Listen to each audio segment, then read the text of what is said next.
The year 1450, 58 years has passed since Lee founded Joseon after toppling Goryeo.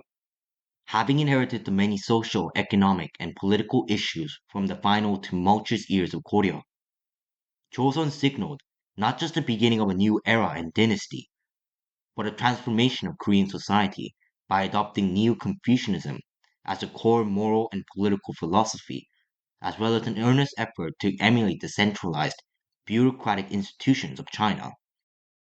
Yet the early years of this nascent kingdom was anything but stable. There would be occasional political purges and strife between the princes over succession, while the authority of the central government and the king had to be strengthened over regional aristocratic clans and civil officials, respectively. In many ways, it wouldn't be until 1418 when Joseon society and institutions would begin to truly flourish. This was when King Taejong abdicated to his third son, Grand Prince Chungnyeong, who would become none other than King Sejo, considered to be the greatest ruler in Joseon, if not all of Korean history. Sejong was an accomplished ruler whose many policies and reforms was part of a generational effort to rectify the social and economic issues inherited from Goryeo and establish a firm foundation to the new state. For starters, he promoted the development in astronomy, adjusting previous measurements and creating new devices to be more in line with the Korean peninsula's position on the Earth's surface, which allowed a more accurate prediction on time and seasons, which in turn allowed the state to enact a flexible grain tax policy that was adjusted based on the soil quality and annual rainfall. Combined with his mandate to compile a treatise on effective farming techniques to be disseminated to the public, the annual harvest yields increased, and state revenues reached its peak during his reign, never to be matched again for the next 500 years. He also expanded the Jipyeonjeon, the Hall of Worthies, and gathered some of the most brilliant scholars of his time, not just for studying and disseminating Neo-Confucian teachings, but also history, laws and policies, military treatises, mathematics, census keeping, and many more. The scholars of the Jipyeonjeon would regularly confer with the king with their opinions and criticism, normalizing Joseon's institutional culture where officials could discuss and criticize affairs of state with the king. And of course, the one thing he is best remembered today is his invention of the Korean alphabet, the Hangul, which was created to encourage literacy amongst the common people, as learning classical Chinese was a skill that only the Yangban aristocrats had the time and resources for. Over time and gradually, Hangul would change the literary and national landscape of Korea. But perhaps one of Sejong's more immediate legacies was his stratagem against Joseon's perpetual security threats at the time. While a major conflict on the scale of the Mongol invasions was no longer a concern, thanks to his predecessor's effort to form a tributary relations with the Ming, and the Ming themselves becoming a barrier to the steppe plains, there were still a frequent, low-intensity raids on land and sea, which remained a constant threat that neither the Goryeo nor Sejong's predecessors were able to create a long-term solution for. From the south, there were the so-called Wegu pirates, based around Japan's outlying islands such as Tsushima, who raided the coasts of both Joseon and the Ming, while in the north, hostile Jurchen tribes occasionally launched raids while avoiding engagement with Joseon forces. Not only did this cause loss in lives and material, but it was disrupting Joseon's effort to centralize the regions affected. Concerning the Wegu, Sejong pursued both military and diplomatic solutions. After an expeditionary force was deployed to destroy the Wegu bases in Tsushima, a treaty would eventually be enacted with the local daimyo, granting the islanders trading rights in Joseon's southern ports, such as Busan. This allowed Joseon to become key to Tsushima's economic security and make it in their interest to deter future pirate raids from the island. It would also provide some respite for Joseon's southern provinces, as any future Wegu raids would need to be launched from afar, like the Goto Islands. Meanwhile, in the north, with Jurchen, Sejong abandoned the long defensive stratagem of using the mountain ranges around the Kema Plateau as a natural barrier. and instead pursued an expansionist policy of driving off the Jurchens, with a geostrategic goal of securing the Yalu and Tumen River as a natural border.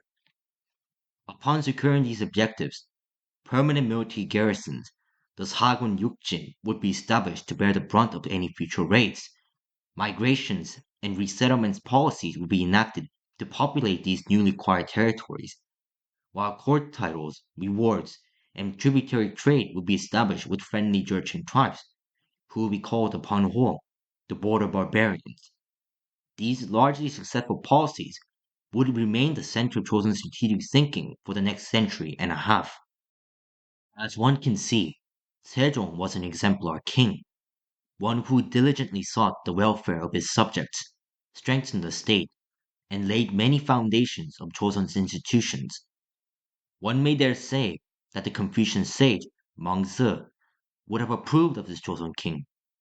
Modern-day South Koreans saw it fitting to raise a giant statue of him in the middle of Seoul back in 2008, and later Joseon scholars and officials are recorded to have referred to his reign as Taepyeongseongdae, the era of harmony and virtue.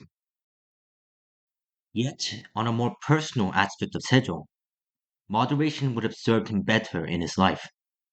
Moderation as in not attending state affairs day and night and allowing himself good night's sleep.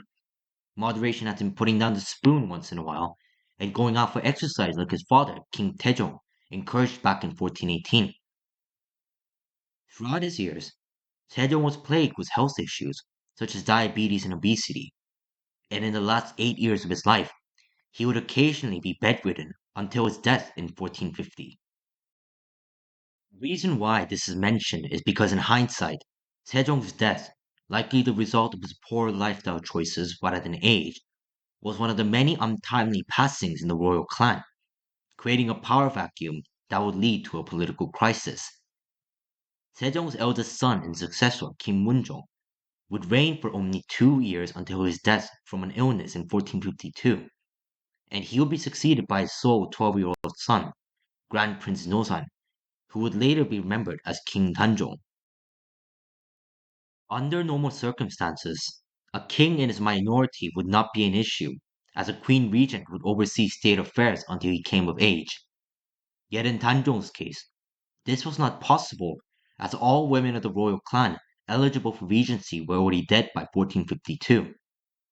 His grandmother, Sejong's queen consort, Soham, had died in 1446, while Danjong's mother, the posthumous queen consort Hyunduk, died from complication after his birth. And for reasons not known to history, his father, King Munjo, neither remarried nor promoted one of his concubines as a new queen consort, which would have made her by rights as a stepmother to the king, a queen regent in 1452. To understand the significance of a queen regent, we must first understand the core virtue of the family-oriented socio-political system of a Confucian state such as Joseon. In Confucianism, one of the core virtues is xiao, filial piety. Filial piety commonly uses the concept of a father-son relation, where the son shows respect and devotion to his father, while the father loves and provides care for his son. This principle serves as a framework which is applied to all forms of hierarchical and family-oriented relations in a Confucian society, such as the mother and the daughter, the elder and the youth, and the older sibling and the younger sibling. All this is applied to every family unit from the nobi slaves up to the royal clan. But the family unit did not solely apply to individual households. In a Confucian state, the entire state was one whole family unit, with the ruler as the father, and the subjects his children. In this context, the queen consort was the mother of the state, while the dowager queen and possible queen regent would be the grandmother. It is for this reason that throughout Joseon history, corrupt queen regents remained virtually untouchable, and those who politically clashed with dowager queens usually shortened the lifespan of their careers or their lives. Without a living dowager queen, for the first and only time in Joseon's history, an unofficial ad hoc regency comprised of civil officials was formed. More specifically, these were comprised of the highest office holders in Joseon's government, the three state councillors.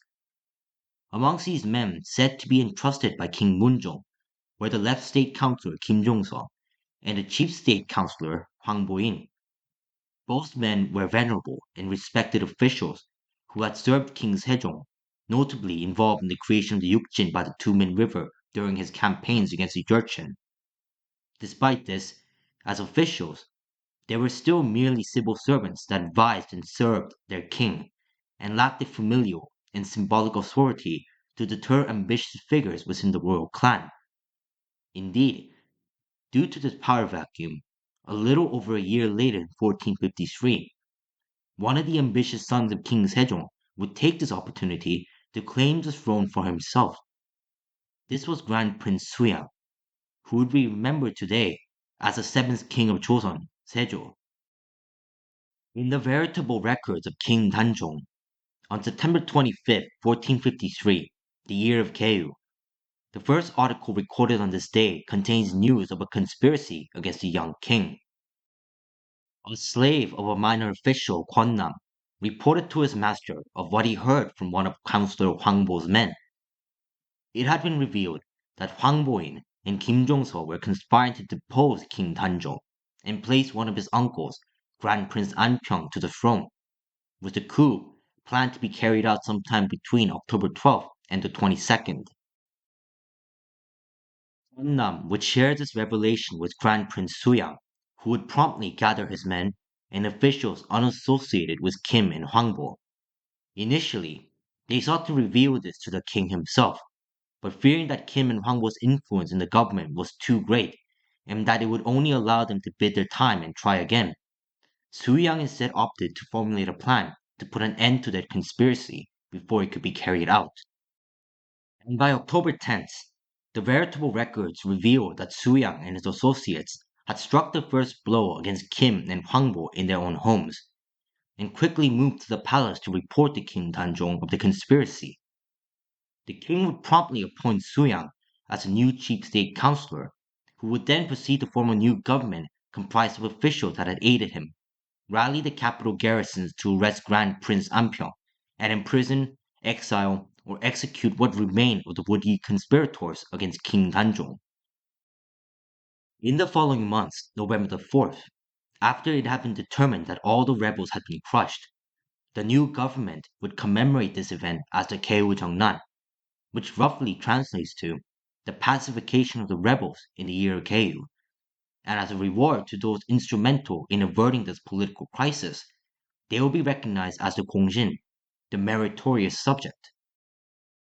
As one of the many institutions adopted from neighboring China, in Joseon, a person becoming a gongsin was the highest honor that a state could bestow, ideally after a national crisis was averted, such as an invasion, or in the case of the Gyeyu Pacification, a rebellion.